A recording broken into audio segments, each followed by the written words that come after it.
આજે એક પીડિત પરિવાર માટે ન્યાય માટે આવ્યા હતા અને આજે મ્યુનિસિપલ કમિશનર સાથે રજૂઆત કરી.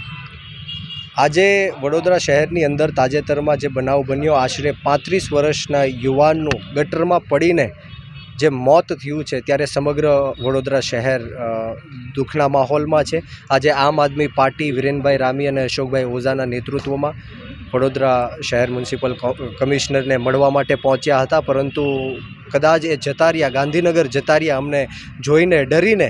ત્યારે ડેપ્યુટી કમિશનરને અમે આવેદનપત્ર આપ્યું અને જે રીતના વડોદરા શહેરની અંદર વિકાસના નામે જે નિર્દોષ લોકોના જીવ જઈ રહ્યા છે, 10 દિવસમાં એક નિર્દોષ વ્યક્તિ વડોદરા શહેરની અંદર મૃત્યુ પામે છે, ત્યારે આવનારા દિવસોમાં જે કોઈ પણ અધૂરી સાઇટ્સ છે, ડેન્જરસ સાઇટ્સ છે, અને તાત્કાલિક પૂર્ણ કરવામાં આવે, બેરીગેટિંગ કરવામાં આવે, સાઇન બોર્ડ્સ લગાડવામાં આવે અને જે કોઈ પણના લીધે આજે 35 વર્ષ વિપુલસિંહ ઝાલા નામના યુવકનું મૃત્યુ થયું છે, જે કોઈ પણ જવાબદાર અધિકારી છે અને તાત્કાલિક ધોરણે એની ઉપર FIR પણ નોંધવામાં આવે અને આ પીડિત પરિવારને 5 કરોડ રૂપિયાની આર્થિક સહાય પણ આપવામાં આવે, એ હેતુ સાથે આવેદનપત્ર આપવા માટે આવ્યા છીએ. અને આવનારા દિવસોમાં જો આ કામગીરી નહીં થાય તો આમ આદમી પાર્ટી દ્વારા ગાંધી ચિંધ્યા માર્ગ ઉપર અને જરૂર પડે તો શહીદ આઝમ સરદાર ભગતસિંહના માર્ગ ઉપર પણ અમારી આંદોલન કરવાની તૈયારી છે.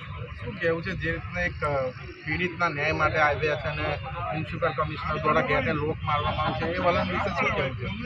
હું હર હંમેશ કહું છું કે આ દેશ છે એ ડૉક્ટર બાબા સાહેબ ભીમરાવ આંબેડકરના સંવિધાનથી ચાલવાવાળો દેશ છે, કોઈ મોદી કે શાહના ફરમાનથી ચાલવાવાળો દેશ નથી.